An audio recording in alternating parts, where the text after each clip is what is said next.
ఒక ఊర్లో ప్రతి సంవత్సరం దేవుని ఊరేగింపు తీసుకెళ్లే సాంప్రదాయం ఉండేది. ప్రతి సంవత్సరం ఊళ్ళో వారంతా పండగ చేసుకుని పూజలు చేసి ఊరేగింపు కోసం అన్ని వీధులు శుభ్రం చేసి ముగ్గులతో, తోరణాలతో, పువ్వులతో చాలా అందంగా అలంకరించేవారు. ఊరేగింపుకు ఒక ఎద్దు బండి కట్టేవారు. ఆ బండిని కడిగి పసుపు రాసి బొట్టు పెట్టి పూలు కట్టి దాన్ని కూడా అందంగా అలంకరించేవారు. మరి ఆ బండితోలే ఎద్దు సంగతి చెప్పాలా? ఊళ్ళో అన్నిటికన్నా ఆరోగ్యవంతంగా బలంగా ఉన్న ఎద్దును ఎంచుకునేవారు. ఆ ఎద్దు చర్మం నిగనిగలాడేలా దానికి స్నానం చేయించి బొట్టు పెట్టి గంటలు కట్టి పట్టు వస్త్రాలు వేసేవారు. చాలా చూడముచ్చటగా తయారు చేసేవారు.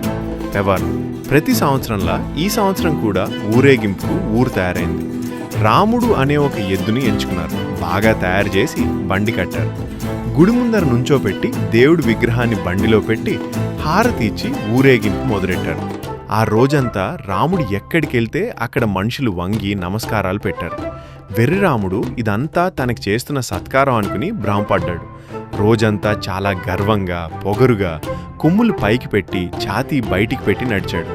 తనలో తాను మురిసిపోయి పొంగిపోయాడనుకోండి. ఇక సాయంత్రంతో మళ్ళీ ఊరేగింపు గుడికి చేరింది. ఎదురు సన్నాహంతో బాజా భజంత్రీలతో గ్రామ ప్రజలు తమ దేవుడి విగ్రహం బండిలోంచి దిగంగానే ఇంకేముంది, అందరు రాముడిని మర్చిపోయారు. ఎవరి బండిలో వాళ్ళు పడిపోయారు.